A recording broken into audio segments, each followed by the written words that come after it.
our presentation, everybody.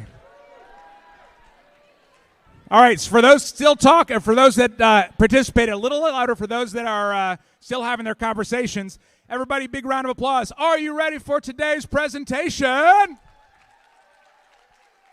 There we go. Amazing job. All right, we're going to get started here in just a second. Quick reminder that you are all access holders, so you get a recording of the entire session. So feel free to take pictures of the slides or of our guest, but we ask that you don't shoot any video as you are going because you will get all of the recordings, okay? Also, if you post about being here today or anytime this week on social media, we do have a hashtag. You can also see what other people are up to, which is neat. And you can post at hashtag SMMW, which is, of course, Social Media Marketing World. So hashtag SMMW23.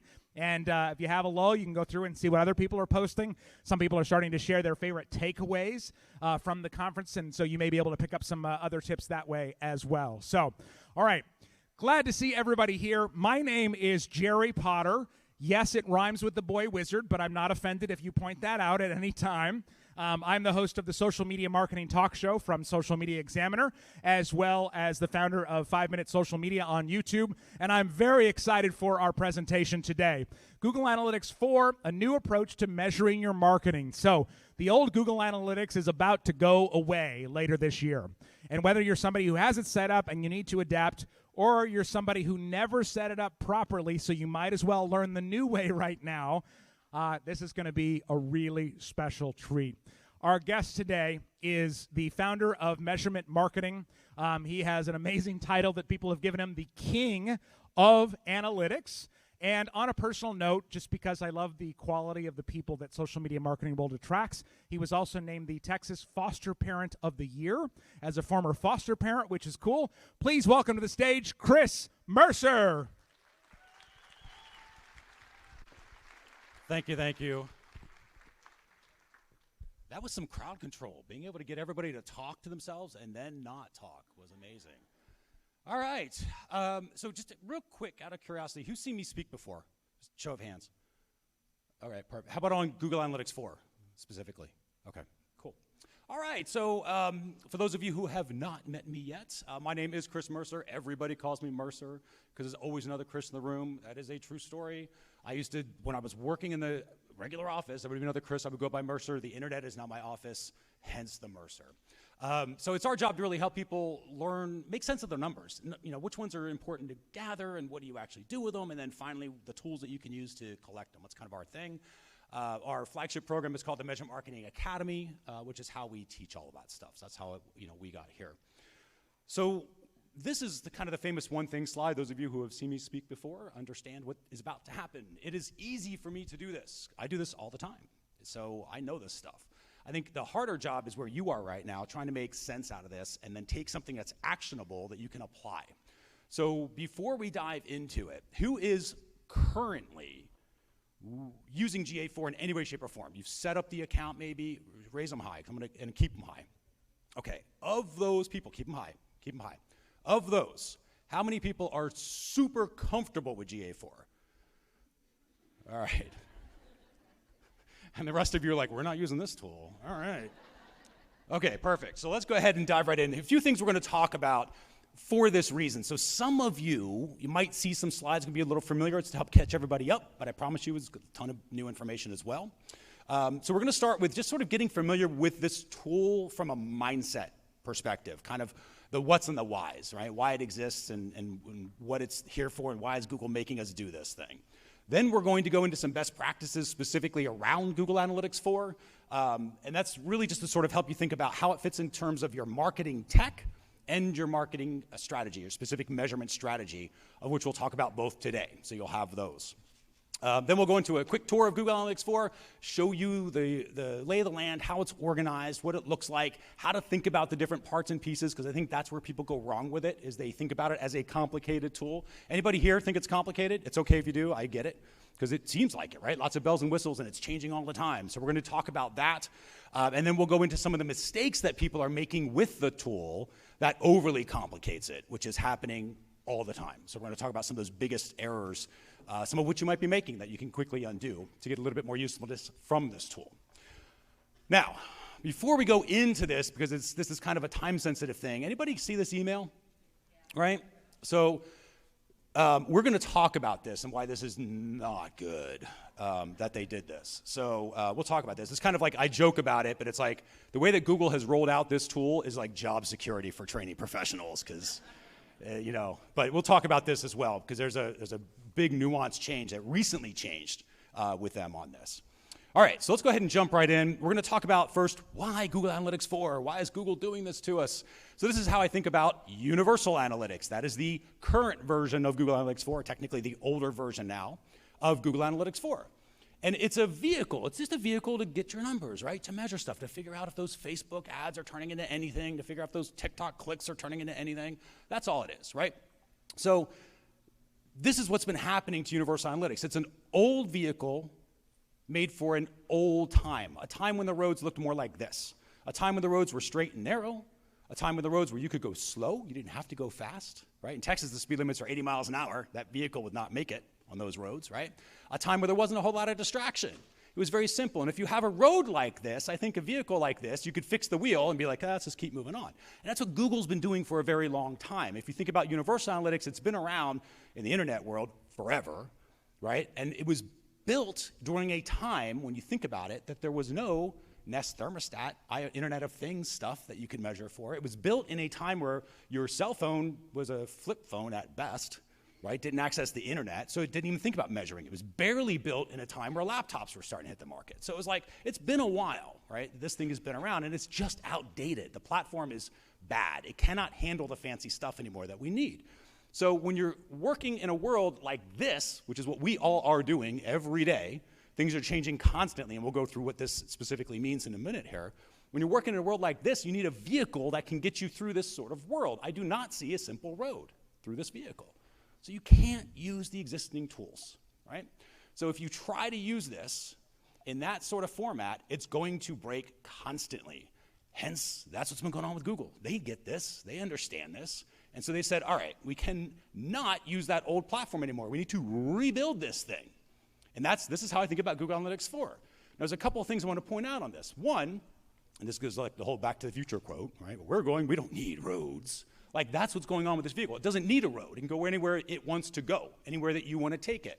The other thing that's important about this one is there's a lot of fancy features on this particular vehicle, some of which you will never need, you personally, but you might, right? And so that's the idea, is that it's flexible, which you will need. You need a tool that's actually built for the world of today and for the world of tomorrow, and there is nobody, in my opinion, that has a better view of the internet and where it's headed than Google, because they own it.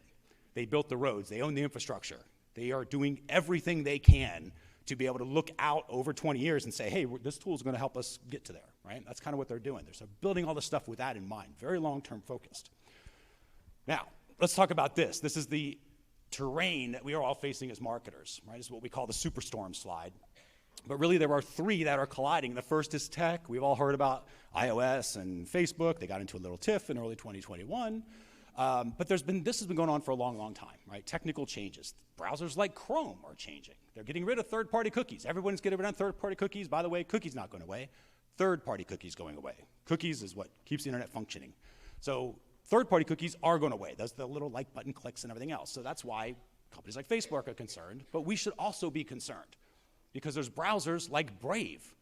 There's browsers like Vivaldi, like DuckDuckGo, like probably a million others that'll come out that are all privacy first, so they don't even measure people, which means people are on your site, you can't see them, but they're there. We got to do something with that, but we can't. How do we do that, right?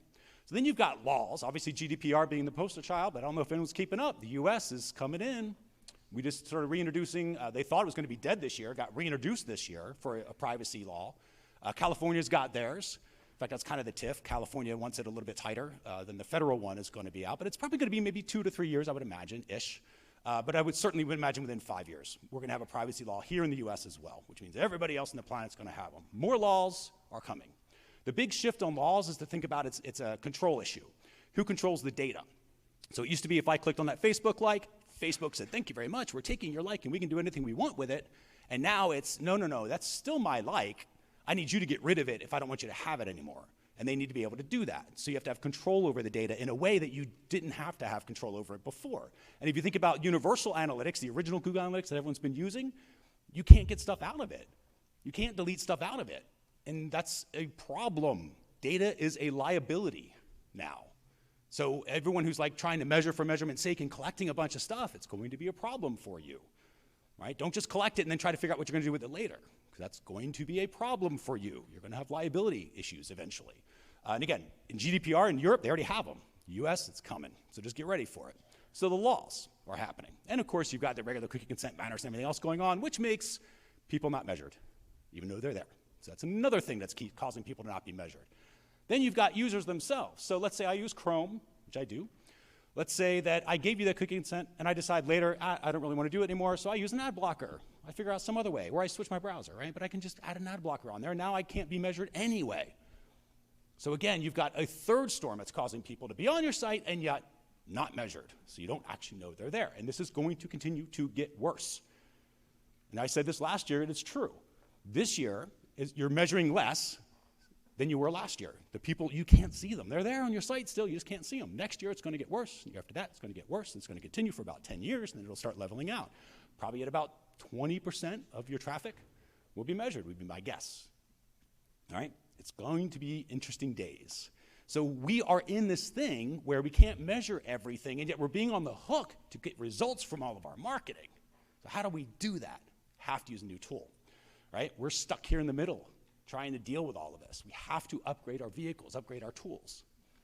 All right, so this is the vehicle. This is GA4. Remember, lots of bells and whistles. Doesn't need a road. You're not going to use all the bells and whistles. Probably, some of you might not. That's okay. It's built for flexibility. It's the whole idea. So now, how does it specifically relate to tech?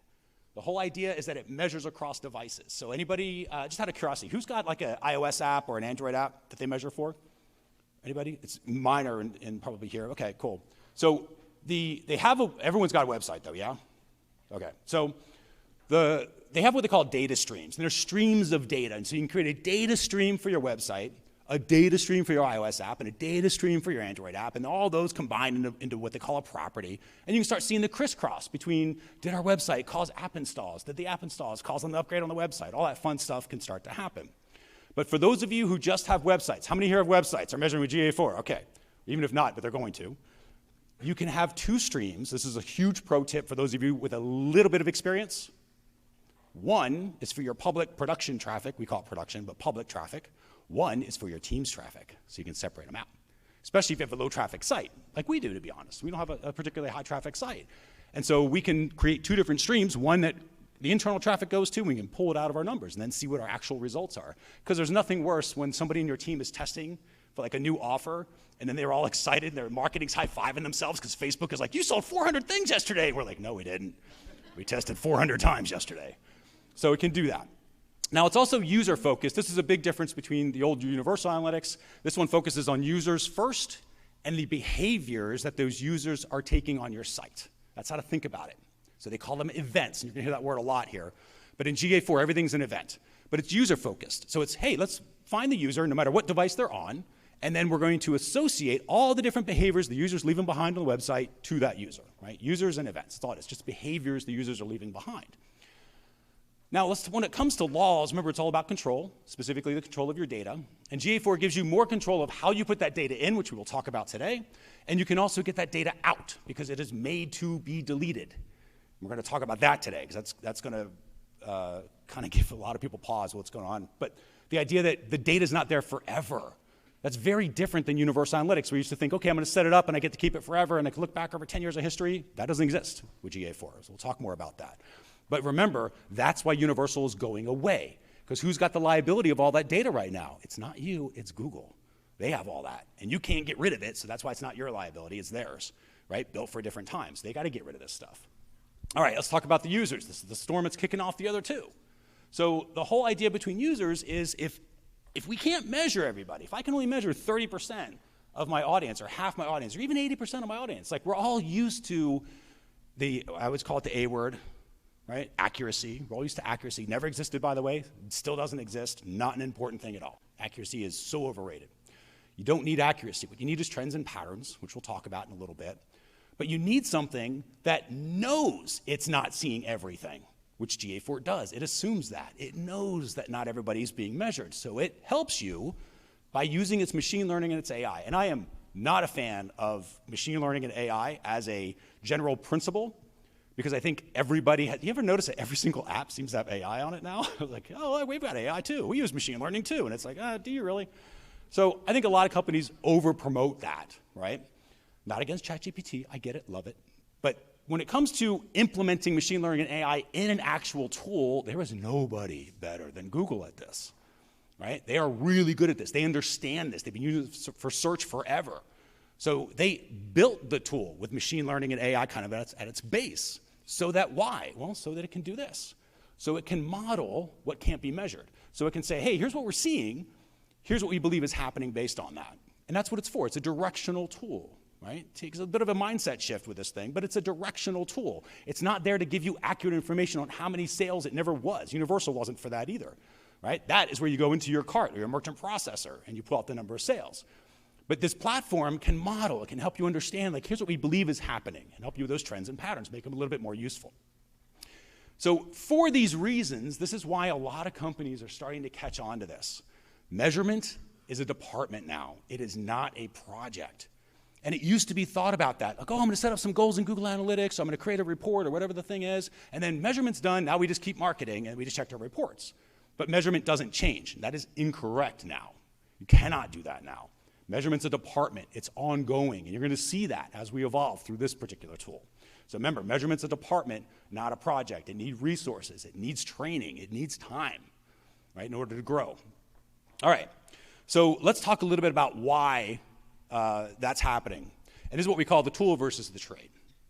So let's say, in fact, this is true in my case, all I really know how to do when it comes to cooking is boil an egg, barely. So I can boil an egg, that's about the extent of my skills. I can also microwave pretty well. However, let's decide that I want to learn how to cook. So I'm gonna jump on the YouTube channel. I'm gonna go through and I'm gonna go figure out what this chef is doing. I might watch some of those Food Network shows and I'm gonna go see what the chefs are doing. And I notice and I'm like going through and I'm like, this isn't that hard to do. I can see them doing this. You can chop vegetables, I can do this. Okay, cool. You know what the problem is? I know this, I'm a smart guy, I can cook. But if I had their oven, if I had their fancy tools, if I had those sharp knives, I would be amazing. So I go and I take all my money, I rip out my old kitchen and I put in a commercial grade kitchen because now, finally, I can cook like a professional chef. So what do I do with all that? Boil an egg. Right? And that's what we all do when it comes to these tools. How many tools have you bought that you never really fully used? And it's because there wasn't really a strategy for it. In other words, the tool is what people were focused on. They forgot about the trade. And if you think about it, and there's a show, it's actually, I don't know if anyone's seen it, Next Level Chef, just out of curiosity. It's on Fox now, okay? Some fans out there. But they've got 3 kitchens, and there's like this really amazing one that's got all these premium tools, one that's like, nice little middle kitchen, and one that's the basement where everything's dull and dirty, and you gotta like hack apart things with a spatula. And they put these chefs in these different positions, and yet the people in the basement with those junky tools, they do amazing things. Why? Because they know how to cook. I can give a chef a camper stove, and they will make an incredible meal. Why? They know ingredients, they know spices, they know how to combine everything. They know the strategy of how to be a good chef. So the tool doesn't matter. They're gonna get more from the tool because they use a proper strategy. And that is the trick with Google Analytics 4. If there's one thing, you always talk about that one thing that you want to take action on. If there's one thing you take action on, it's get a strategy in place first, because that strategy will dictate things. Just another way to sort of point this out, when you think about the tools alone, not going to save you, right? I was talking to somebody at breakfast this morning, and we were talking about Facebook and about how they use Facebook. And they're like, well, yeah, of course, you're just going to jump in there, and I'm going to start putting in images, because you just put in images, right? Like you have to have an image, put in an image, and then you put in stuff, and you just share things. Like that's my social media. That's how you use it, right? Anybody here have a job after a week if you're doing that? No. What do they call it? Social media strategy, right? There's a whole point to this, is you always have strategy. And so in this industry, that makes a ton of sense because it works, and it works in measurement too, just most people haven't crossed that divide. They didn't realize like, oh yeah, those same rules also apply to measurement, which is true. You gotta have a measurement strategy.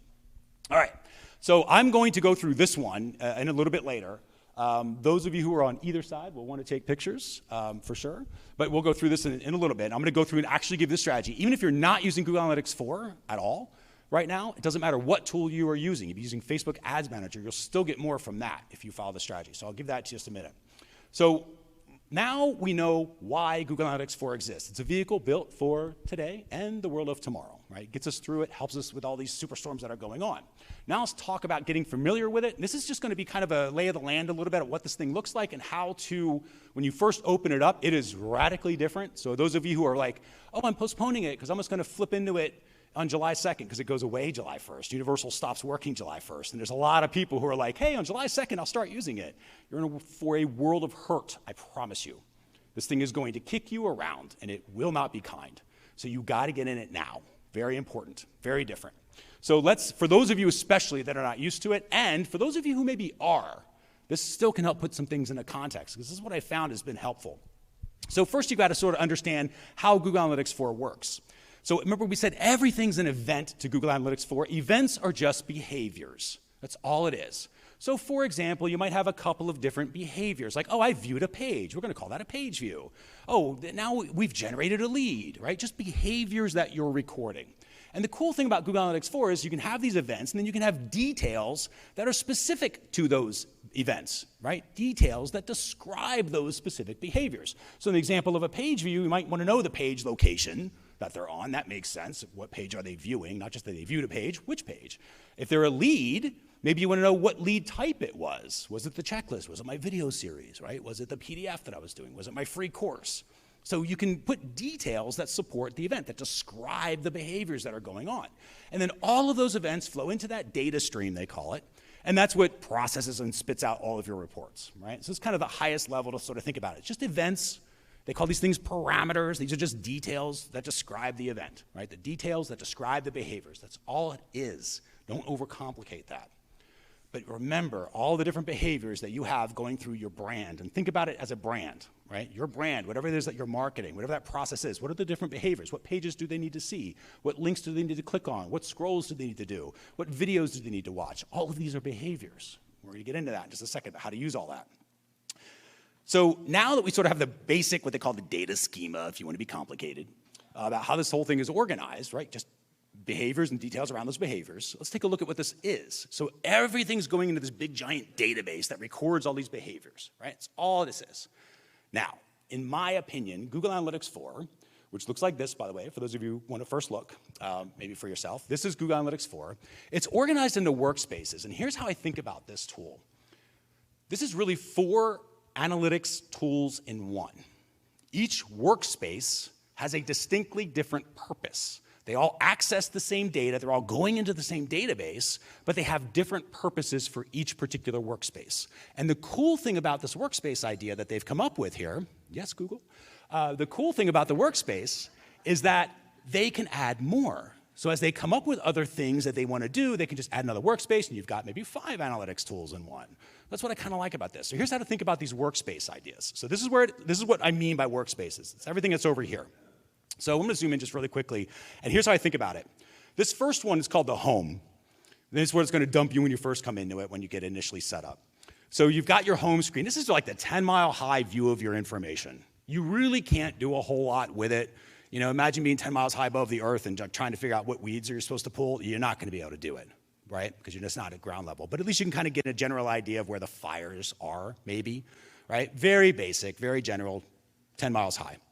Then there's another workspace, another analytics platform kind of within this, that's called the reports workspace. That's about 1,000 feet high. Now, for many of you, you're like, what? I thought that was ground level. It's 1,000 feet high. That is supposed to be just for general trends and patterns, right? And you're used to base. So things you can get in one, you can't get in the other, which I can get confusing. But if you think about like, well, I'm asking a ground level question to my care about, how do they happen? And that's all this does, right? That advertising workspace, just for those sort of answers. So that's how I think about the workspaces. Now, this is the home screen. Kind of like our 10 miles high thing. Very general. You'll notice it's not a whole lot, right? Very general. General trend lines, that's sort of it. It's got some kind of cool AI stuff. If you scroll down, it'll say like, here's reports we think you should use, all that sort of fun stuff. And they're kind of think of them like shortcuts to the actual reports you're trying to get to. And it's interesting. But again, I personally don't use this one all that much because I just don't find it as useful because I'm not normally asking 10-mile-high questions when I'm trying to change my marketing, right? But it's there if you need it. More likely, it's this 1,000-foot level you'll be using because we do need general trends and patterns. We need to know if our advertising is working or not, right? We need to know if that marketing is working or not. So how do we do that? What it looks like is this. And at first glance, you're like, well, this is the same thing. It kind of is. However, the details, right? Remember, this is a whole other analytics platform within an analytics platform. The details are slightly different because if you expand it out a little bit, you'll notice there's a menu next to that now, whereas the home screen doesn't have that. And this menu right here is what breaks down different reports. And they're designed to answer, again, 1,000-foot high questions. Acquisition is all about where the user's coming from, right? So those of you used to Universal, think like source medium report, kind of something like that is in there. We've got engagement reports, all about what actions are our users taking. We've got the monetization reports. What are the results of all of those actions? So it's all sort of pre-built to answer these questions. And then you've got those user reports that talk about basically who the users are and what tech are they using. So general demographic information of the tech they're using. So that's really it. Now, if we expand this out, let's kind of show you what this looks like. So these reports will expand out, and there's a bunch of sub-reports in there, and it looks like a lot, but it's nowhere near what is in Universal Analytics. And that's the first thing that flips people out, is they're used to seeing all the stuff in Universal Analytics, and they come in here and they expect it to be in GA4, and it's not. So general stuff is, most of the stuff it is, they just came out with a landing page report not that long ago, finally, so now that's in there, right? Tools change, as this one does. So it's got some usefulness to it. But I think for the most part, this is pretty decent. And then when you look at the reports to the right, and I'm going to show you this because I want to walk you through what most of these reports in this workspace, remember, think about this as a uniquely different analytics platform within Google Analytics 4, right? It's 4 in 1. So this particular reports workspace, if you nail how this report works, you'll nail how most of them work. It's pretty easy. So this is the data table, right? And already I know there's some people going, oh my God, like I don't want to have to stare at this all day. But I'm gonna help you read this, sort of think about how to break it down. Because remember, the strategies we use is what causes that problem sometimes. So this section right in here, this is just what they call the dimension. It's just how things are broken down. So in this case, it's broken down by channel. Notice some of those channels like paid video, affiliates, paid social. That stuff didn't exist in Universal. They're opening up a lot of channels that are coming through. So they're getting much better at defining marketing channels, number one. And you can flip this around, I don't have a slide of it, but you can flip it to like show source medium if you want to see what the traffic source is and the type of traffic. You know, you can do all the stuff you did in Universal as well. But this is just how you break things down by. Now, immediately to the right of that, this is your quantity metrics. How many of those did I get? And it starts with users and then tells you the number of sessions, how many visits they had, essentially. Next to that is engagement. I want to talk about engagement for a second because it's very different. This whole tool is completely different than Universal Analytics. Two completely different cars, remember that. The only thing they have in common is they both have 4 tires. That's it, right? In this case, they both have Google Analytics as the name, but that's it. There's nothing else they have in common. So engagement is one of those cool things with GA4 because it knows how to tell time, and Universal Analytics never did, right? Universal Analytics would start with a page view, what they called a hit, and then eventually there'd be another hit, and it would figure out the distance between those two and say, oh, that's how much time they spent on the page, which is okay, but if you load up a page and then you stay on the page and you're just reading it, Universal has no idea you're doing it. GA4 knows every second, and it's counting it, which is kind of cool. It does that by default. So bounce rate, you see, is not here. It's available technically. You don't need it. The reason you don't need it is because they have engagement rate now. Engagement is it says, by default, it'll say 10 seconds. If they've been there for 10 seconds, that's an engaged session now. So it's like the opposite of bounce rate. It's like these people are engaged. And you can adjust that. You can adjust as high as a minute if you want back in the settings. But it's pretty cool. It knows how to do time. That's huge. So when you see how much time people are spending on the page, you can reasonably, it's useful truth that you can do something with. Now, next to all those engagement metrics, of course, is this stuff. These are all the results. What are the results of all of that engagement? What did I actually get? And what's neat about GA4 is right in here are your goals. There are no goals anymore. They don't call it goals. They call it conversions, conversion events, just a different type of event. But it's basically, these are the events I care about. These are the things, these are the behaviors that I want to attribute to some sort of traffic source probably, right? So that's how you think about this. And you can just choose one. Like we have one when they're aware of the academy for our user journey for the Measurement Marketing Academy. We just measure that as one of the conversion points. And so we have that coming across. And then we can tie that to the traffic source. And then we can also start to understand personality types. Like some traffic sources are really good at awareness, some are really good at closing, some are really good at engaging along the way. And you start to understand at that point how to combine traffic sources to get better results. Right? GA4 can help you with that. So that's sort of how you read the reports. And the other thing that you can see in reports, this is taken from the Google Demo Store, which by the way is great for playing around with the tool and getting used to reports, horrible as an example of a properly set up account for reasons like this.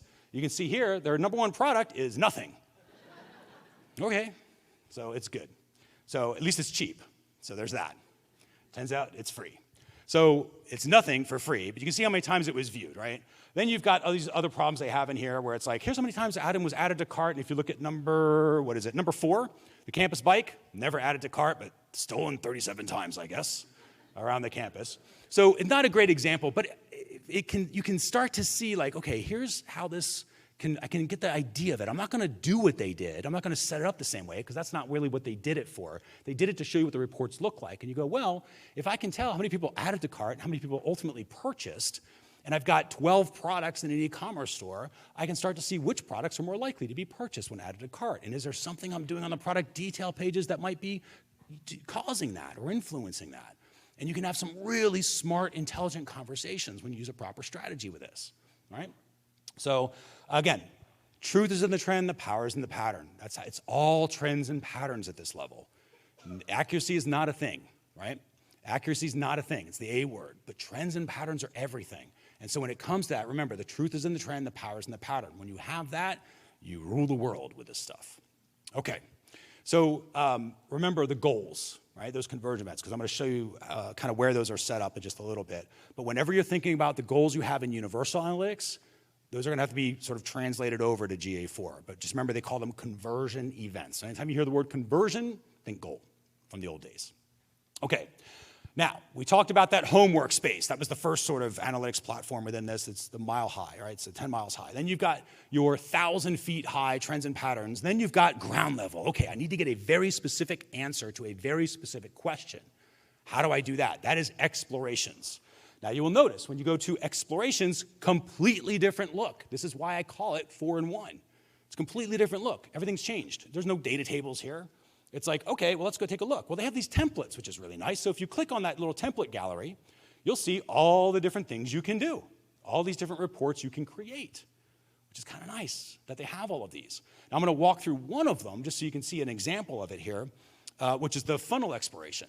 This is the one, by the way, when you're starting out with Google Analytics 4, I would start with this one because it's the easiest one to set up, and it's the one that most people get more use out of because it's easy to measure a user journey as you're going through. So the funnel exploration looks like this when you zoom into it. We can sort of show this piece. But essentially, they all are kind of like this. They sort of spit out what their main report is, trying to answer the detailed question that you're asking. In this case, we're asking that detailed question of show me the user journey, show me the different breakdowns, and you'll notice what we're measuring for. Look at the top, which says step 1, step 2, step 3. That first event that we are measuring for is when they're aware of what we call the toolbox user journey. For us, that's a free membership that we have for the Academy. It's called the toolbox level. So when somebody is aware of that offer, we measure that as an event. Doesn't say page view, doesn't say click, doesn't say scroll, doesn't say anything generic. It's specific to our brand. That's a huge, huge thing with GA4. You should be customizing this tool, immensely customizing it. So I can see when they're aware of the toolbox. I can see when they've engaged with the toolbox, meaning maybe clicked on the form, gone to the button to actually start engaging in that journey. And then finally, when they complete the toolbox journey. And you'll notice down on the lower left-hand corner where it says step 1, 2, and 3, right? So that first step 1, 2, and 3 up top kind of identifies each of those steps. And then it's displayed below, right? Those labels are below. And there's percentages next to some of them. Again, pro tip for those of you who have some experience. Put your forecast. How should this step be working? Because too often you'll see a report like, oh, how are we converting? What's our opt-in rate? 35%. Okay, what do we do with that? I don't know. Is it good? I don't know. Were you going for 65%? Then it's horrible. Were you going for 10%? Then it's amazing.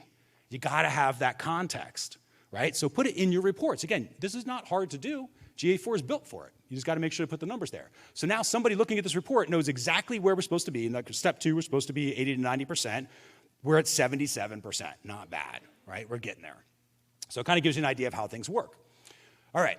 So that's just one of the explorations that are available to you. They have regular reports. For those of you who want to get into the pivot tables and the data from Universal, you can do that. They've got segment overlap reports. They have path analysis reports, so you can see where people start at a certain point and as they move through, or where they end up and then what they did to get there. It's really cool things that you can do with this. There's user explorer reports. There's LTV reports for lifetime value. Trust it with a grain of salt, but it's there, trends and patterns. Then you've got other reports. Besides User Explorer, you've got cohort reports, measuring groups over time, right? It's kind of some cool things this tool can do.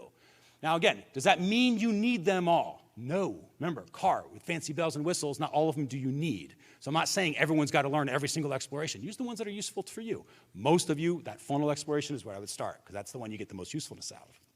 Then let's talk about that fruits and flowers. Again, what we're expecting when we click on this is a completely different interface. Why? Because it's a different interface, right? 4-in-1 kind of tools, how you think about it. So when you click on this, again, this is the interface.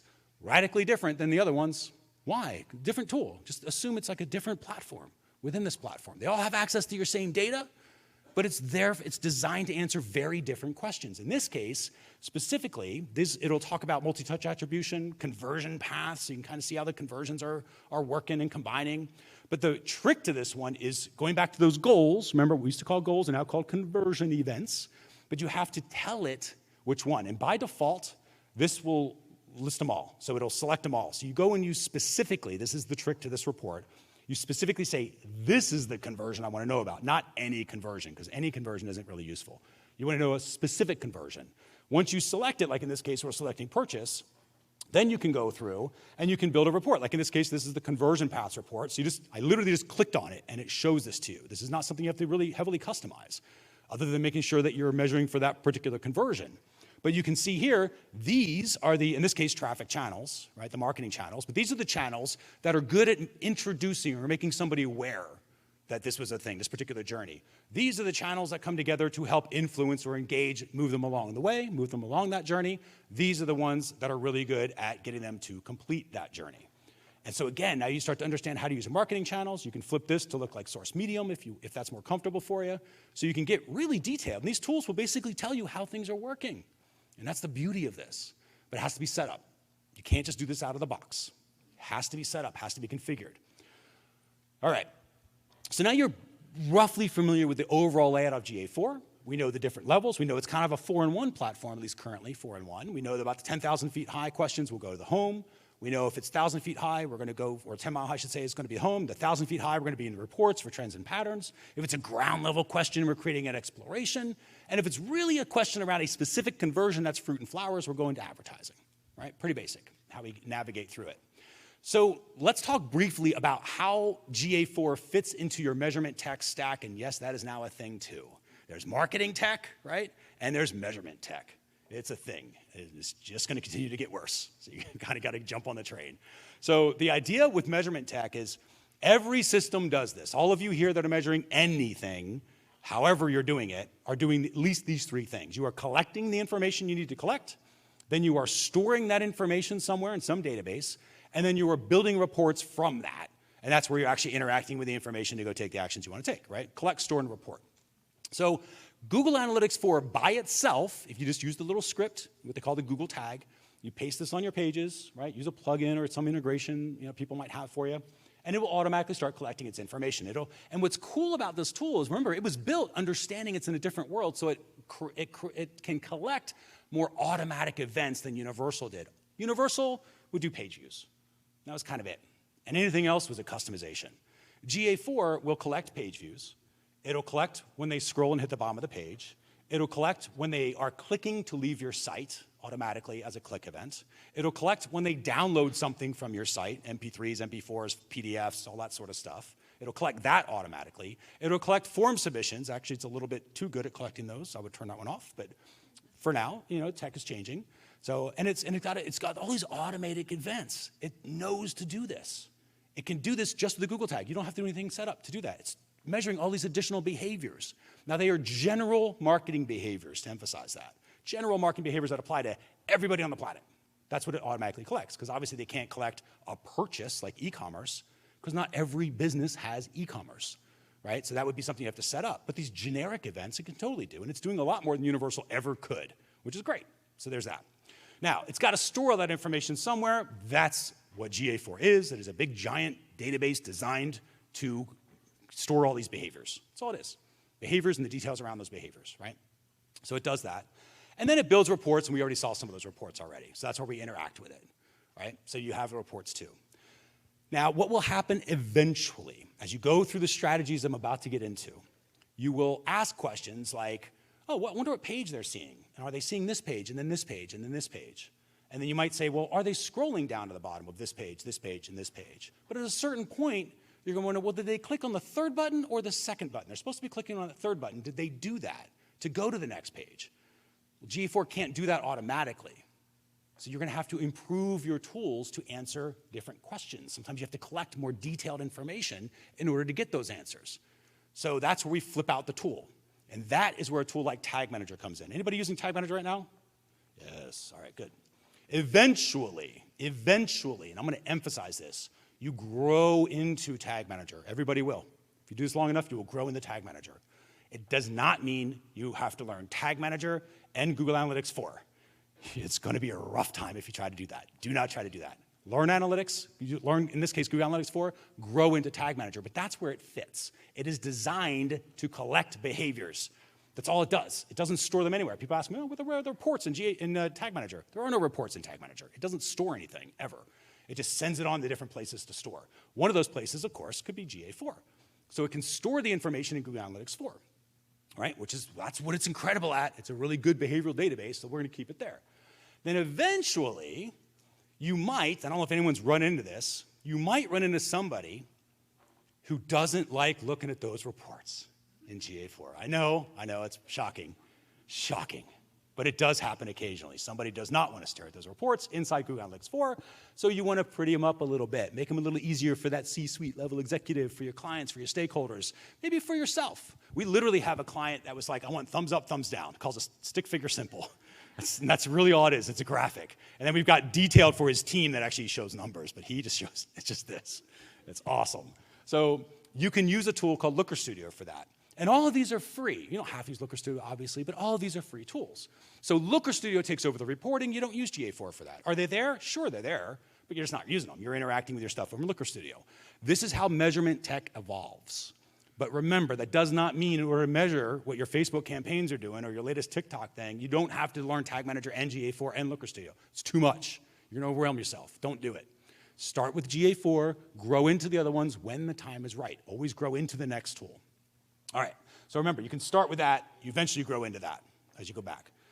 Okay, this is why, again, we talk about measurement being a department. For those of you who are like, why is it a department? Why do I have to keep maintaining stuff? This is why. Because you're going to grow into new tools, and those tools are going to expand in their functionality, right? And then there's the whole idea of marketing tech.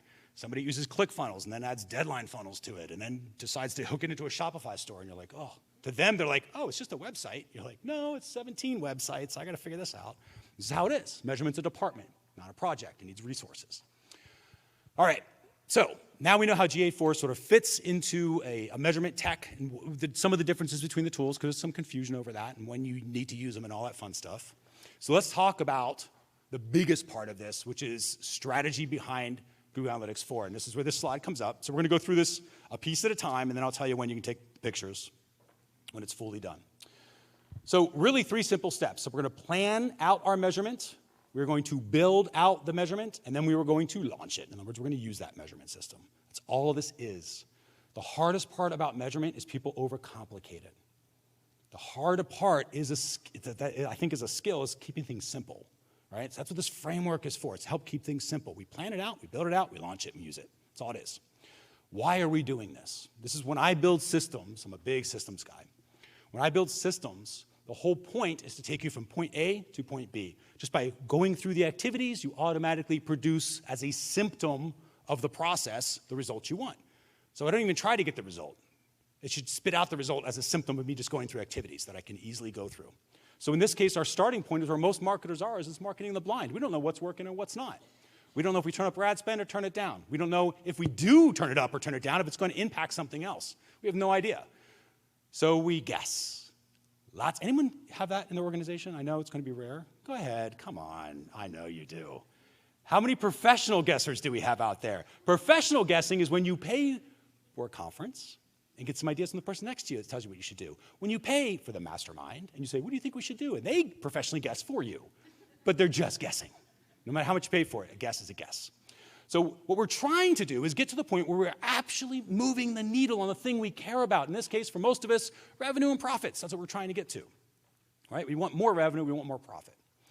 But if you keep swinging toward that, you're going to miss it. You need to build a system that just sort of spits it out as a byproduct. So this is what this system does. So the first step, again, is planning. Pretty basic to say, but as with all things, it's not what you do, it's how you do it. So how do we properly plan? First step. List out all the questions you're trying to answer. There's only 2 types of questions ever. Again, don't complicate it, because the first thing people ask me about questions is, which questions should I be asking? How do I know I'm asking the right questions? Is immediately behind that. I get it. Results and how questions, that's all there are. There are results questions and there's how questions. The results questions you're probably already asking yourself now, which is, okay, how many sales did we make? How much revenue did we make? How many leads, maybe if you're going for like some sort of lead journey, how many leads did we get? You're probably already asking yourself that. And that's important. You need to have those. What's more important is you need to ask yourself those how questions. How did we get that sale? Well, before the sale, what happened? Well, they had to go to the cart. Okay, so we need to ask how many people are on the cart. How did they get to the cart? Well, they had to go to the product, they had to add it to the cart first. Okay, well, we have to add to cart. Okay, well, how did they add to cart? Well, they had to see the product detail page. Okay, so now we have to measure the product detail page, the add to cart, when they began checkout, and then when they completed. Now I've got my results and how, and you can start to see there's a bit of a journey from the start. You're already thinking about the user journey, which a lot of people don't. This is important. So you list out all your results and how questions. Now, how do you get good at this? How do you know you're asking the right ones? In the beginning, you don't. Get used to that. It's the hardest part about measurement, just taking the leap and being like, you know what you're going to do? Asking questions gets you better at asking questions. And the next time you go and you ask results and how questions, they get better. And the next time you get better. And the next time they get better. And it happens pretty quickly. So just ask results and how questions. If you're doing that, you're doing it correctly. And you will naturally grow into bigger and better questions as you go through.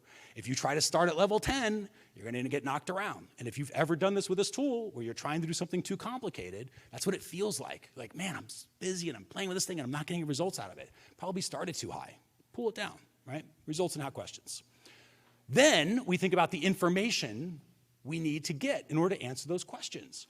So this is where GA4 is brilliant, because you're putting, remember, you have control over the data, really tightly controlled data here. So if you're saying, okay, I need to measure how many people saw the product detail page. What is that? When a page view contains this product. Okay, cool, I'm going to measure that. And I need to know when they purchase. Okay, I want to measure that as a purchase event. And I'm going to measure when they add to cart. And I'm going to measure when they begin checkout. And just measuring all these different events. But you're telling GA4 when those happen, all these different behaviors. So these are the questions you're going to use to answer. Let's keep it simple. Go to opt-in rate. Right? Let's say one of my questions might be, I need to know what my opt-in rate is. What am I going to have to measure? I'm going to measure the page views of the main offer, where I'm asking for that email address, and I'm going to have to measure the page views of when I hit the thank you page. Okay, now I can figure out my opt-in rate. Great. Then, this is the most important key to this step. This is the thing that people miss. It's out of ignorance, not maliciousness, not laziness. It's they don't know. Actions. You think about, and let me just stop. How many people have ever had the experience where you create a report and you give it to somebody and they go, or even yourself, if you've been this person, when you see a bunch of numbers in this report and you go, this is great, I have no idea what this means or what to do with it. Raise hands high. See that? This is why this happens. Again, it's not your fault. It's just you don't think about it. Now that you are, next year it'll be your fault. This year I'm going to give you the pass. But actions. So what we're doing here is we're role-playing. We're saying, okay, let's pretend for a second, it's literally a role play that we'll do with our clients or whoever the report's for. Even if it's for us, we do the same thing for internal. So we'll look at and say, okay, what are we going to do with this information? What actions will we take if the opt-in rate is too high, is too low, or is just right? And always those three. Always has to be a number, number one, always a number. And then if it's too high, too low, or just right, think Goldilocks. So we're role-playing that. Why are we doing that?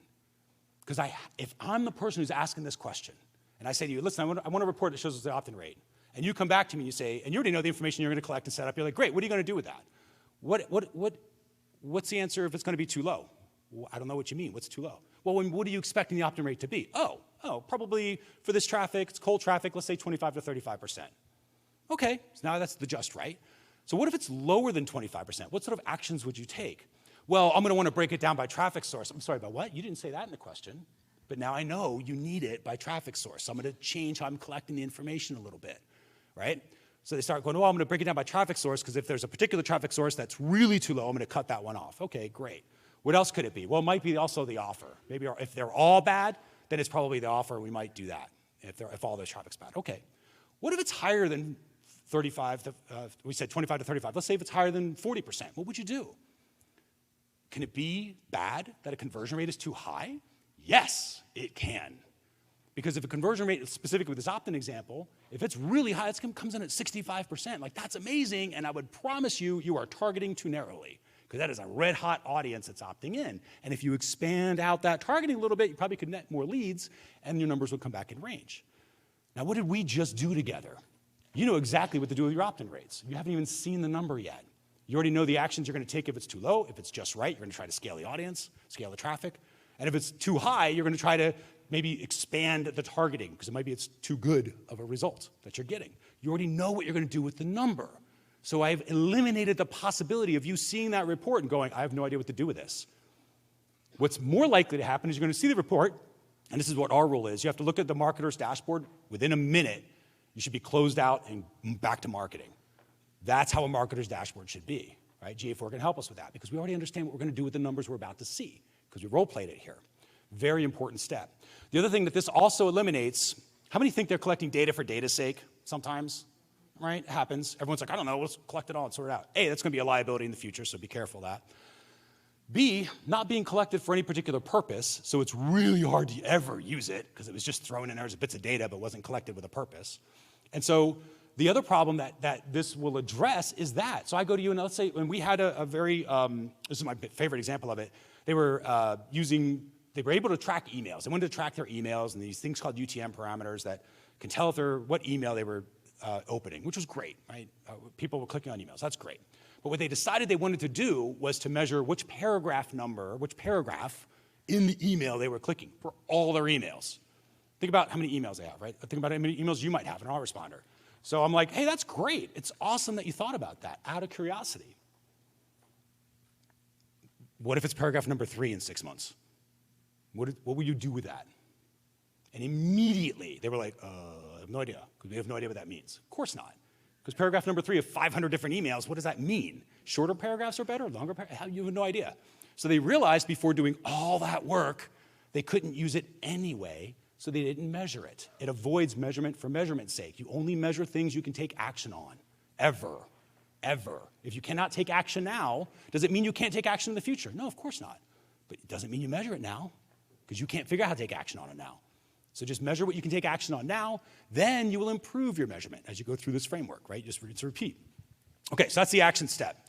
Now let's go into the build. This is where you're working in the tool itself, right? Google Analytics 4 or something else. So in the tool itself, the first thing you set up are your results. So this is what we call ACE. This is the secret sauce to this particular key here. ACE is aware, so you measure when they're aware of the journey you want them to be aware of. We all have user journeys. There's a user journey for your brand. There's a user journey for every product and service you have. There's a user journey for your super fans that are giving you referrals. There's 10 or 15 journeys you probably have in your company if you pencil them out. So what you do is you set up, okay, what is the behavior? How would I know if they're aware, in our case, of the Measurement Marketing Academy? Oh, well, it's when the offer page shows up. Okay, perfect, that'll be awareness. How would we know if they completed, going back to the ACE model? A is for aware, C is for complete. How do we know if they completed that journey? Oh, well, that in this case, for the Academy, it'll be the thank you page. Okay, great. And then finally that E, right? A is aware, C is complete, E, engage. How do we know if they engaged with the journey? Oh, well, that in our case would be the cart. Fine, when they load the cart. So now we're measuring 3 different things, but we're measuring all of those as conversions. Think goals, right? Universal goals, call them conversions, so we're gonna start using that term now. So you measure for those different conversions. Now, why is that important? Because we're measuring, again, you'll start to see some overlap. Results in how questions are describing the journey. ACE, measuring the journey now, right? So we've planned out the journey, now we're measuring for the journey. That sets us up for this step, which is the traffic step. Who here knows UTMs? Using them, raise them high. Okay, so UTM parameters, super easy, awesome that most of you are using them here. Very simple to use. Well, we won't have a ton of time again. I'm happy to talk with anybody that needs some help on what UTMs are. But they're just little parameters. You stick a little bit of text that goes at the end of a link, and you can Google for it. Just Google UTMs, and you'll see lots of training. But it sort of identifies, it helps a platform like Google Analytics understand primarily three things. Who is sending the traffic? What type of traffic are they sending you? And why? What's the purpose behind it? That's it. And so UTMs, when you use them, you sort of identify. It says UTM_source equals Facebook. Oh, GA4 goes, oh, okay, this one's coming from Facebook. This traffic is coming from Facebook. And then there's a little parameter that says UTM_medium equals CPC. Okay, now I know it's paid traffic coming from Facebook. And then in our case, it might say, UTM_campaign equals Academy. Now I know, oh, it's paid traffic coming from Facebook for the Academy user journey. Right? And you can take it further. Like we can say, this is the audience I'm bringing over, and this is the specific step that we need them to do in this journey. So we can do that too. But start basic, right? Who is sending you traffic? What type of traffic are they sending you, and why? Anybody that ever got a link from me in an email, I promise you, when you click on it, you will see it says Mercer as the source, because I am sending that traffic to my site. If I say something like, hey, I just want to, thanks, and here's, if you're interested in the Academy, here's the link to the Academy. When you click on it, it'll say Mercer is the traffic source. It'll say email is the type of traffic. And it'll say Academy. They are here for the user journey for the Academy. What's neat about this is if we are setting up our traffic so we know who, what, and why, right? Who's sending us traffic, what type of traffic, and why, what journey are they here for, and we're measuring for those ACE results, we start to naturally see this back there. And again, this takes a little bit of setup. Don't get me wrong. You got to understand your tools, especially for those of you who might cross through different domains as you're going through a user journey. There's a couple technical issues, but not really that hard to set up in GA4. But you start to see a natural story up here. And this story starts to lead you to natural action because you already practiced what you were going to do with your numbers. You start to see them as they're coming through. So you start to see a natural story of, oh, you know what? Google Organic is really good at awareness. That Facebook retargeting campaign we're doing, killing it with the leads. And email is definitely closing them within 7 days like it's supposed to. Now, how do I operate those three channels to get more awareness, more engagement, more people to complete the journey? And did they do their job? I think about ads like salespeople.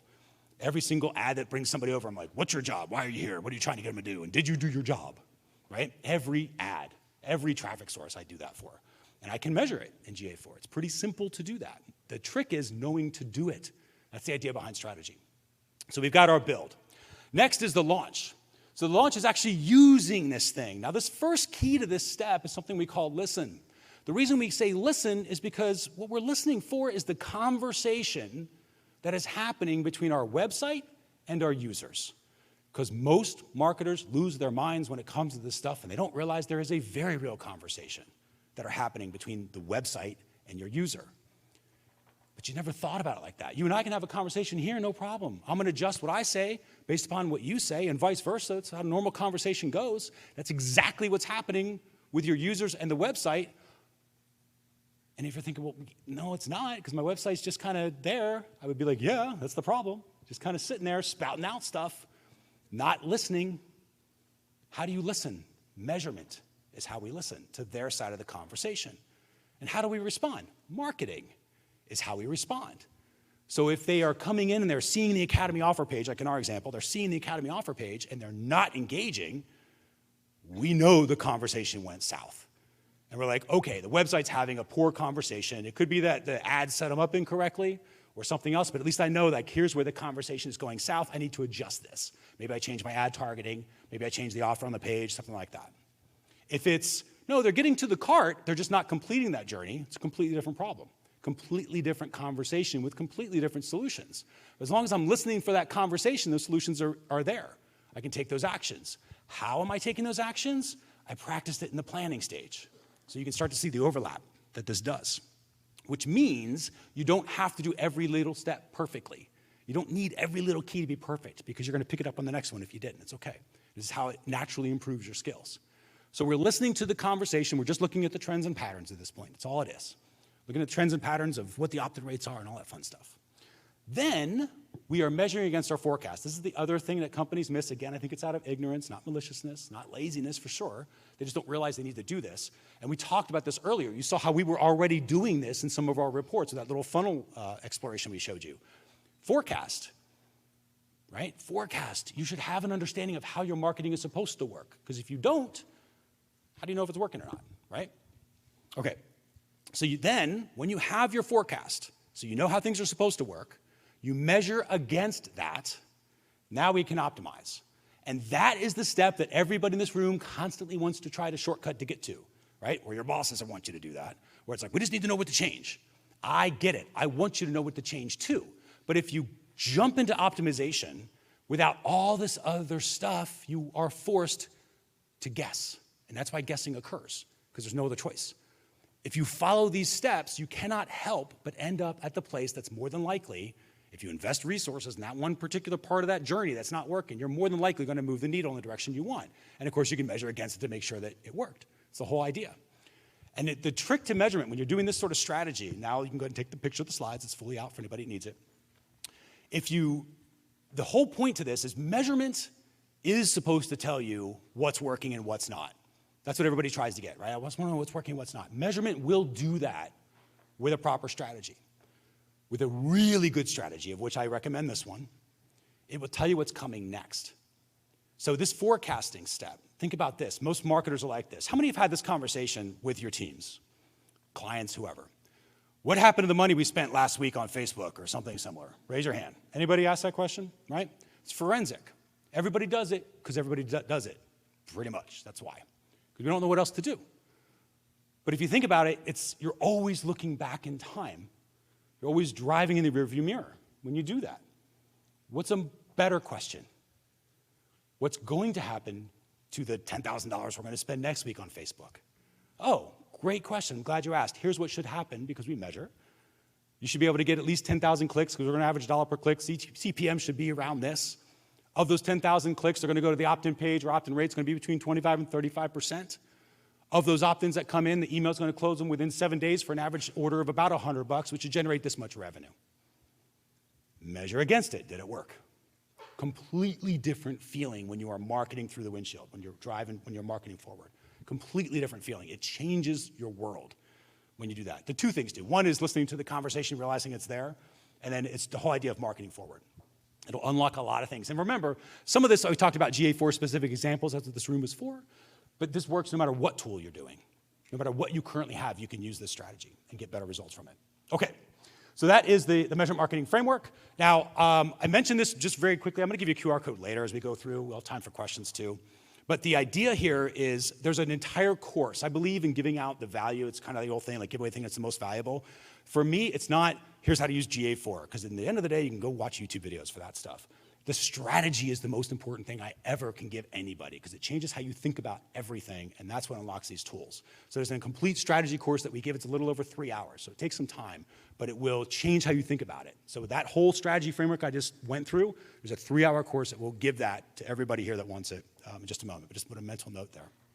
Okay, now we've got our strategy down. Let's talk about mistakes with GA4. This is especially poignant for those of you who have already started using it, because you might have made some of these already. And again, happy to go through questions as they come up. The number one mistake is this. Again, this is not your fault. This is what everyone's been talking about. And by everyone, I mean Google, right? I'm migrating. You got to migrate. Make sure you migrate, migrate, migrate, migrate. Migrate implies moving this to this. This is not a migration.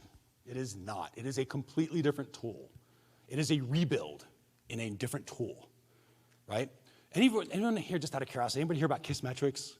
Used to be a really popular platform. That's how, okay, not so much anymore. But it was an old tool that when Universal came out, before they updated, Kissmetrics used to be the next greatest thing.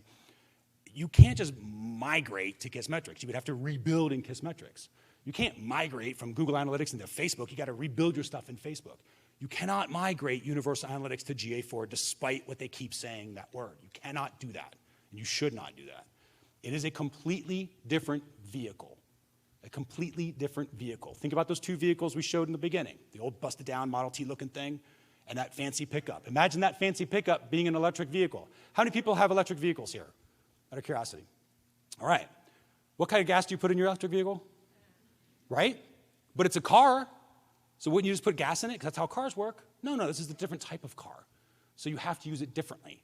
Google Analytics 4 is a different type of measurement vehicle. You have to use it differently. You cannot use the same rules you did with Universal Analytics. Do not let that happen. So this is actually Migration Planner. This actually comes with that strategy course I was telling you about. We'll give you a bunch of tools too. This is one of them. And even we call it a Migration Planner. This is how much we got caught up in this. But I really want you to think about it. Again, this is like a rebuild planner, right? This is what you think. Everything's a rebuild. When you think about it like a rebuild, this tool will become easier to use. And this migration thing has come into this. Now, we talked about how many people saw, raise your hands, how many people saw this email? This is good, at least that the word is getting out. But this is how I want you to read this email. This seems awesome. I see this, I'm like, we'll soon configure this for you. You just sit back and chill. That's what this looks like, especially if you don't read emails. You're like, oh, good, that's all I care about, and you close it. Here's what this is really telling you. I don't know if anybody can relate to this. When I was a kid, there was occasionally a time where my room was messy, occasionally. When that happened, my mom would come out and she would say, I need you to clean your room. It's like, okay, I'll do it tonight. And stuff happens. I don't really get around to clean the room. The next day, you clean your room yet? Okay, you're gonna do it tonight? Yeah, I'll do it tonight, okay, fine. I didn't do it, it's fine. The next day comes around, you cleaned your room, you're gonna get it done tonight? Yeah, I'll do it tonight. All right, good, because if you don't clean your room tonight, I'm cleaning it for you tomorrow. And guess what got cleaned? My room, because I knew what that meant. I meant stuff is gonna get thrown out. That's probably what's gonna happen. There's gonna be whole boxes of stuff that's given to Goodwill. That's where I lost my Transformers, which are worth millions now if I had them. All right, that's what Google's telling you right now. It doesn't look like it, but that's what they're telling you. If you don't clean this up, we're going to do it for you. And it's a threat, not a helpful reminder. It is a threat. I mean it. It's a threat. Now, that sounds funny because you're like, why would they be doing that? In the beginning, when you would click this little Learn More button, and you can see this on those of you on these emails, if you find them, you can click the Learn More button. And we used to take to this helpful page. This helpful page looks like this. They recently added, because I could not find, and I know all the most of the instructors in the world at this point that do this stuff, we were all like, what are they thinking? Like everybody powwows all together and be like, what are they thinking? Why are they not talking to us about this? But we were all like, this is ridiculous. You should not do this. We all agree what the issue was. They were giving you a veiled threat. But they did it in this happy little candy wrapper, so nobody took it as a threat. Finally, they added this. This is new. If you had clicked on that email and you clicked on Learn More, you never saw this. This happened last week, where they started adding this stuff, maybe a week before that, but it's recent. And they started, listen, what we mean is you really should be doing this. We strongly recommend you do this. Do not make us do this. This is where they're finally putting that in writing. They did not do that in the beginning. So everybody that got the email the first couple of weeks, this wasn't there. So I get why people think that. Again, this is one of those not your fault things. It's how they rolled it out, but it is important. Now, the other thing that was a dead giveaway, this was there originally. This was my dead giveaway when I was like, ooh, if this is so good, look way at the bottom. This basically says, I'll summarize this for you. Listen, if you're a paying customer, we're not going to screw up your stuff. We're not going to do it if you're a paying customer. We're only doing it for the free accounts who don't know any better. That's what it was. So do not let them auto-migrate. And yet most of us here probably are, because you don't know. How many here know how to turn that off? Okay, you're about to. So when you go into your Google Analytics, you're going to go into your Universal Analytics, your older original one. You click where it says this little GA4 Setup Assistant. And then you're going to go right at the bottom, right underneath that first two blocks. You're going to see this. And there's a little toggle, which for you will probably be blue. Blue means they're going to auto-migrate you. They're going to create a Google Analytics 4 account for you, which you don't want. Because again, that's taking gas and putting it into your EV. It's not going to make sense. And it's going to make the whole thing clunky. That's what's going to happen. So don't let it. It's a rebuild. They don't know how to rebuild your analytics. Only you do. You got to get in it. So turn that off, and it'll look gray. That's how it should look, gray. If it's gray, you won't auto-migrate. You can create your own Google Analytics 4 account, rebuild it correctly, use the framework, you're going to get more from it. So that's the first step for this. So opt out of auto-migration. Now, the other thing that Google has tried to do, and again, at least on the instructor side, people that are training this as professionals, we cannot figure out why they keep trying to get this to happen, but they are constantly trying to get you to connect Universal Analytics to GA4. And they are doing all these little helpful things. So right down here, you'll see where ours is not connected. Yours should not be either in most cases. Because what's happening is people are setting up their Google Analytics 4, and they're getting, like, let's say, page view events and stuff like that. And then they've got Universal Analytics, and then they start connecting Universal Analytics, which also has page views. And then all those page views are coming into the GA4 page views, and it's duplicating events everywhere. We're seeing it constantly. We had a student recently who had 5 different page view events because she had a plugin doing GA4. She had her code on the page. She connected Universal, which also had a plugin and code on the, and it was just craziness. Multiple purchases showing up. It was insane because they were taking gas and putting it into the GA4 interface, taking gas and putting it into an EV. These are completely separate tools. You should keep them separate. Google should be telling to keep people separate. This is so rare, I think, that this could be useful. I think maybe an enterprise level where you've custom coded your entire site with the old Google Analytics, maybe you can connect at that point. But even then, you're not taking advantage of the new platform. So let's talk about what that means, some of these other mistakes. And this is how you unlock this tool. Custom events. This is by far, the feature that people are not taking advantage of. They got page views, they got scroll, they got click, they got file downloads, they got generate lead events, all the normal stuff that everybody thinks about. They do not have custom events. Look at these behaviors that we are measuring for. IOJ impression. How many people have IOJ impression? Hopefully nobody. Well, that's not true because we teach it, so maybe some of you. But IOJ for us stands for Eyes on the Journey. It's a specific report that we teach. So we measure for stages of a user journey on a specific page. Not the user journey, the specific step of that journey. So did the impression, meaning the page load, were they introduced? That's 10 seconds later. Did they show interest? Maybe scroll plus time or something like that.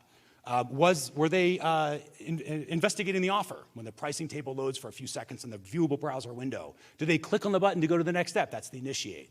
And then it might go to a cart. The cart also has its eyes on the journey, but they are very different behaviors for a cart. I don't need them there for 10 seconds. I need them there maybe 5 seconds because it's a cart. People understand that, so I'll measure for that. And I adjust it so that we can imagine the conversation that we understand. We can visibly see the conversation happening on that user journey. And we can see not only what step didn't work, but we can see where in that step it didn't work. So our marketing team has a much more focused ability to take action and improve it, right? Custom events do that.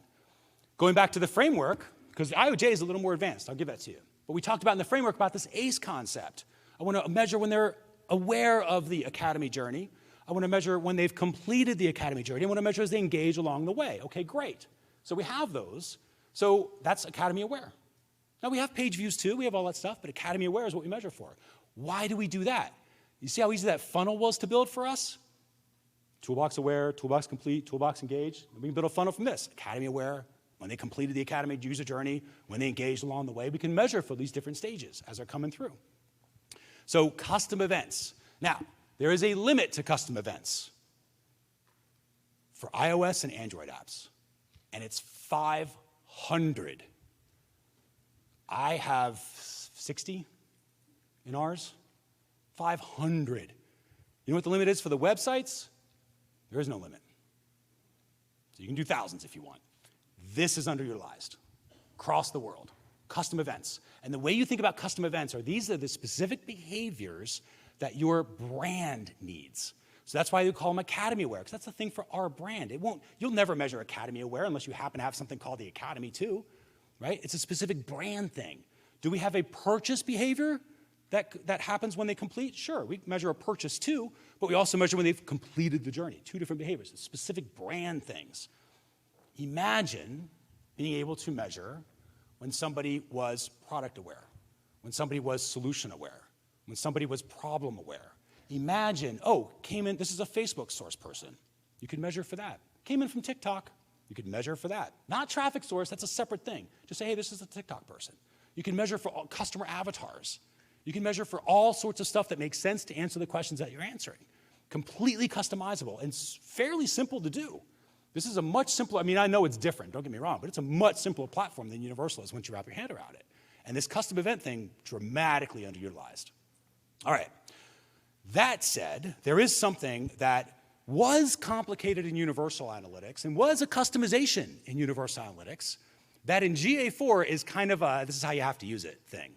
and that is custom definitions. And it sounds complicated, it's really not. You just got to turn these things on, but I'll point out one of them in particular. When you set up your scroll, if you want to build a report, which you can, where it says like they scroll 10%, 25%, 50%, 75%, 90%, you can sort of do all of that. But you can't actually build that report until it's available in the interface. And that's what this custom definitions thing does. It basically says, hey, this thing that's in the database, I just need it to be available to the reports. So custom definitions, don't think about it the same way that Universal was. Universal is super customized and people rarely use them. This is something you should be using. Like if I was auditing your GA4 account to see if you got everything you could from GA4, I would check this. Do you have it? Because you have to have some of them. You can't do much. You can't see the stuff in the reports until you turn these things on. And if you know you are collecting something, again, for those of you who have experience, if you know you are collecting something and it's in the database, but you can't find how to get to it in a report, it's because it is not a custom definition. So once you turn it on and it says, hey, what is the parameter or something, whatever it is that you're collecting, turn it on, it'll show up. Then it lights it up in the report. So it's kind of like an activation thing. But again, underutilized because people think it is customization. It's not. It's how you use the platform. It's necessary. This one we talked about before. This is a mistake that I've seen people use with GA4, and that is data retention. Because I think the mistake is people will activate the platform too quickly. You put a piece of code on the page, and bam, you got numbers, and you're like, cool, let's go start using stuff. But that is like if I gave you a book, right, and I ask you to read the book, Gold Lies Three Bears, and you can read it probably just fine. But if I take those pages out, I rip them up pieces of paper, smash those pieces of paper in between the cover, and give you back the book, could you read it? Yes. Some of you went, no, couldn't read it. But I did not change your ability to read. I just made it harder, right? Most of you in here, believe it or not, are numbers people. What's 1 + 1? Numbers people. That's it. That's all I need to do. You are officially graduated. You now know numbers. So you know numbers just fine. If you can do 1 + 1, you're good. If you don't, I can help you outside. But the 1 + 1 thing, it's all it takes. So why could somebody, if I go back to that story example, why those ripped up pieces of paper? It's just harder. You got to dump them out. You got to try to reorganize them. Well, that's what, if you're just doing your data with GA4, you just turn it on without any sort of setup or configuration, it's just collecting ripped up pieces of paper as data. And then when you look at it, no wonder it looks like the matrix. It is the matrix. It looks like the matrix to me too. It hasn't been set up right. But if you set it up properly, it'll naturally start connecting the dots. That's what the framework does with traffic to ACE results and everything else.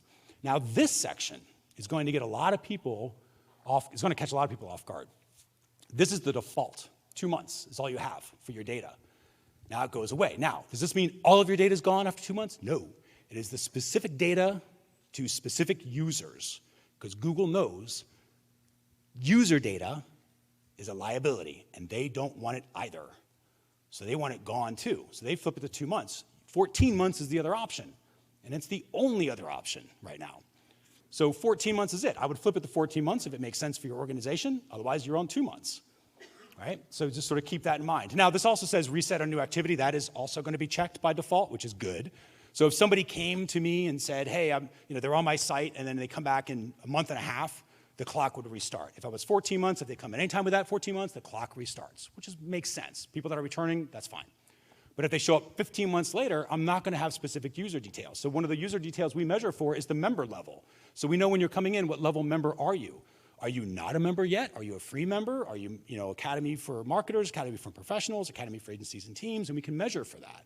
That's the information that goes away in GA4. I lose that.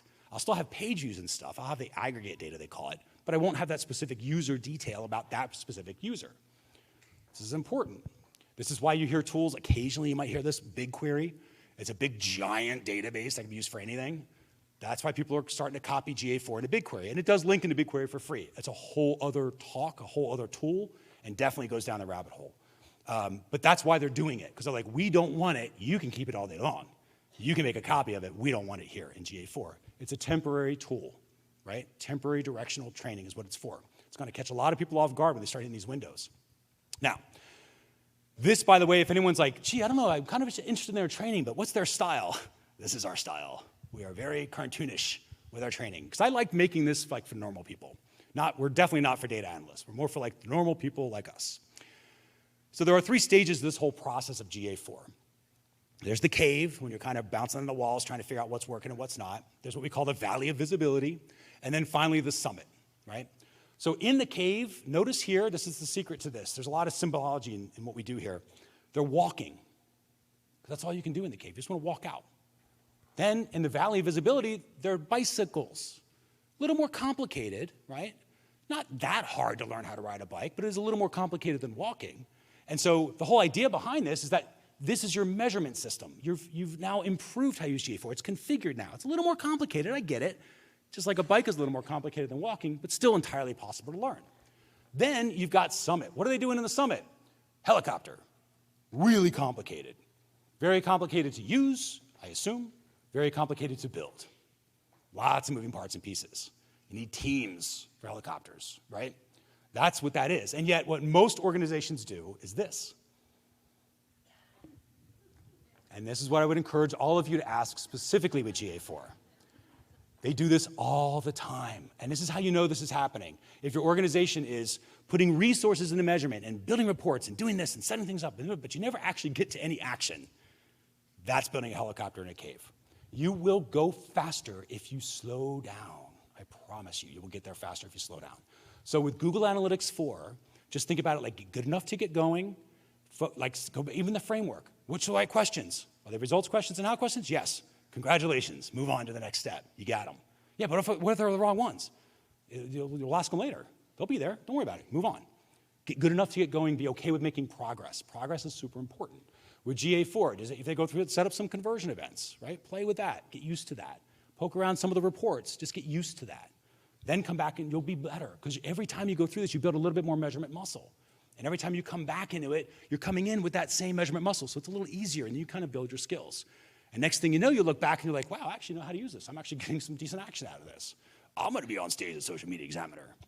All right. So Social Media Marketing World, sorry, video. Okay. So common GA4 mistakes. So we talked about some of those, some of the high level of that stuff coming through. So just to review very quickly, we talked about getting familiar with GA4. Remember the what's and the whys, why it exists. We talked about best practices for how it fits into your measurement tech, as well as your measurement strategy, which you now know, the measurement strategy with the measurement marketing framework. And we talked about going through a general tour of Google Analytics 4 to sort of wrap your head around some of the mistakes that people have made with it, and maybe some of those that you might want to undo that could be causing weirdness in your numbers, and now you maybe know why, especially that universal analytics thing. There's a lot of universal analytics that's bleeding into people's GA4, and they set up GA4, and it's causing issues. So that can kind of take care of that as well. All right, now I did mention this briefly. Run that free strategy course. Also comes with a ton of tools like that migration planner as well, the rebuild planner we talked about.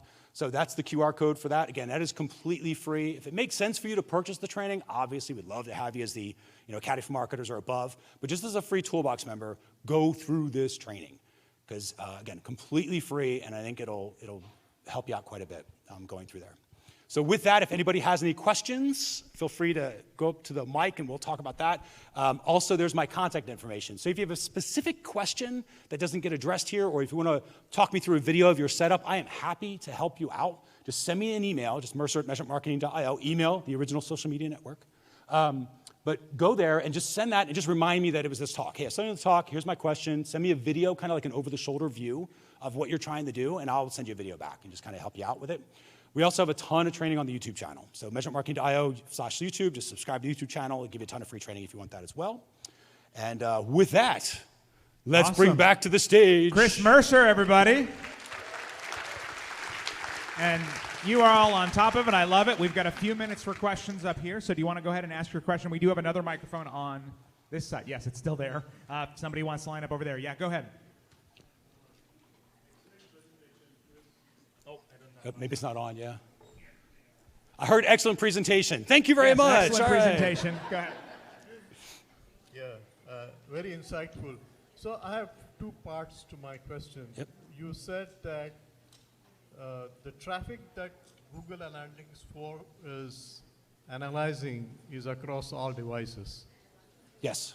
What do you mean by devices? Because today, it's not just the cell phones. Yep. It's my refrigerator. And it goes to desktop and then back to your tablet. Then there's the work computer. And yep. And everything, like including the sprinkler in my garden, everything is connected. Exactly right. So does it analyze all that data? Mm-hmm. That's one question. So there's something called Google Signals that you can turn on in GA4.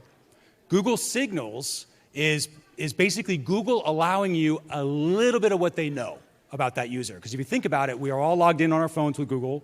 We're logged in on our computers with Google, whether it's Maps or Gmail or something, right? So Google Signals says, okay, we're going to allow that so they know that you're on my site from a website. They know that you also viewed it on the phone because they have you logged in. I might not know that. Google Signals, they'll start to share some of that. So they don't tell me who you are, so it's not personally identifiable, but they will be able to stitch together and say, oh, the same user, they're also this thing too. That's right. Google Signals. So you have to turn that on, but that's how they do that. That's one of the ways they do that. And there's other things you can set up like user ID, a little more technical, but Google Signals is where I would start. It's just a toggle of a switch. Right. And the second part of my question is the model that they have is a predictive model. Mm-hmm. And the reports that we saw, Yep. all the numbers that we are seeing, are they with the same level of confidence? Like, so something could be at 75% confidence level, something Right. could be at 95%. So are we Right. doing apples to apples comparison? That's exactly right. So like if you were doing split testing, right, you got your p-values of how confident am I in the answer that this test worked or didn't. So the modeling is kind of rolling out, right? So I would always trust it with a grain of salt at the moment, but I believe it will get better and better and better because it needs a lot of data. And that's where some of those things won't, like it does a thing where it's like, oh, these are the people that are most likely to buy. I think that's amazing, but I'm like, it's a little black box for me. I'm like, how do you know that? And they're like, just trust us and spend money on Google ads. I'm like, I don't know. So I get it, but I think with time that gets better and better and better. I don't know if they're ever going to get to the point where they tell you how confident they are in that answer. I doubt they will. But I would just look at it, and again, that's why I use the framework, because I can measure and see if they're right or not. So that's how I would do it. I don't think they're ever going to show like a p-value or a confidence factor, ever, because I think it'll be too complicated. That said, now that they're killing Google Optimize, there might be some sort of optimization workspace that shows up that's going to be doing A/B split testing tools or doing API stuff for that. So maybe that's where some of that might show. But I think that's more on the split testing side, probably not on the modeling side. But it's early days in the modeling. It's a really good question. So real quick, make sure you provide feedback on the session. We'd love to know what you thought. You just go to the events page in the app, and every time you provide feedback on any session, you'll be entered to win a ticket to Social Media Marketing World 24. So make sure you take a second to do that. We can probably do one more real quick. Go ahead. I have a lot of clients that are getting really nervous. They do like year-over-year comparisons. And so is there a world in which you should or could be able to load in historical data from years prior? No? No, because it's two different languages. Right. It's like we spoke French all this time. Now we have to speak German. You're like, cool, I'm going to take all the French and put it in the German. And it won't work. You have to translate it if you so were. We should keep the universal. So keep universal, but you're going to have to make a backup of it because it's going to stop working July 1st, right? Meaning collecting new information automatically. Eventually, it won't be there. Probably not this year, I would guess, but they're not telling anybody. They're saying, well, for the paid accounts, at least through October. But my guess is at least through this year, you'll see it. But people are starting to back it up. And then you back up only the information you need so you can compare that. But at that point, it'll be generic stuff. Page views according to Universal versus page views according to the GA4. Those two things they're the same behavior, so you can compare those together, if that makes sense. Thank you. Yep. All right, Chris will be out in the hallway. For those of you that still have questions, you can get a private answer from Chris. And again, give it up for Chris Mercer. Thank you so much, Chris. That was fantastic. Provide feedback by going into the app and clicking on this event. You can provide feedback super quick. You'll be entered to win a ticket to Social Media Marketing World 24. We have another session in here in about 30 minutes, and it's about A/B testing on your website to increase conversions, which should be amazing. And we will see some of you there, or some of you maybe go to the one next door. Either way, more sessions starting in about 30 minutes.